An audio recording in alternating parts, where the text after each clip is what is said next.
اشراق پڑھن تو بعد امام نے ایک خطبہ مختصر جہا ارشاد فرمایا، یزیدی فوج نو انہاں دے افسراں نو مخاطب کر کے فرمایا، او دنیا دے کتے ہو، پہچانو میں کون ہاں، جو انجام ہونا ہے رزلٹ ہونا ہے وہ مینوں پتہ ہے۔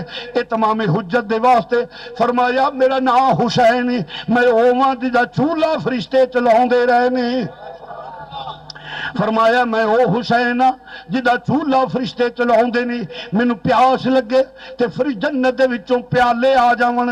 فرمایا جے دھوپ لگے تے سائے پر پھیلا کے فرشتے کر دین، سایہ کر دین۔ میں عثمان دا بیٹا جدا سورج وال ننگا ہو جائے، سورج حیا دا مارو طلوع نہ ہوئے، میں عثمان دا بیٹا جنہ دے گھر جبریل بغیر اجازت تو داخل نہ ہوئے، عثمان دا بیٹا جدا روح ملک الموت نہیں اللہ اپنے دستے قدرت نال قبض کرے۔ اگر کسی نو شک ہوئے تشریف لے البدایہ و نہایہ چو میں وخا دینا ہوں۔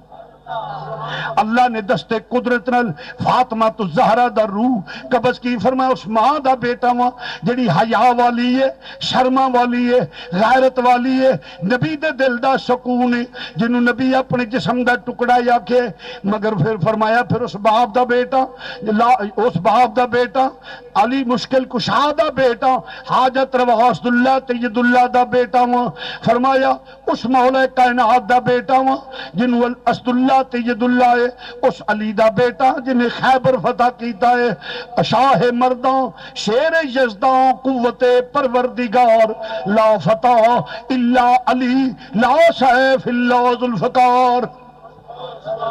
اس حسین میں او حسین علی دا بیٹا اس نانے دا بیٹا ہوں جڑا امام الانبیاء ہے، سید المرسلین رحمت للعالمین، میں مہر نبوت تے سواری کرنے والا مگر جدے تے دنیا غالب ہوئے، حرص تے حوث دا غلبہ ہوئے، جدے تے دنیا سوار ہو جائے، نامرادی مقدر بن جائے، انہوں کدوں نسبتاں دا حیا آوندا ہے، انہوں کدوں تعظیم سادات رہ جاندی ہے، انہوں کدو حیا رہ جاندے، انہوں کدو فاطمہ دی اولاد دا حیا رہ جاندے۔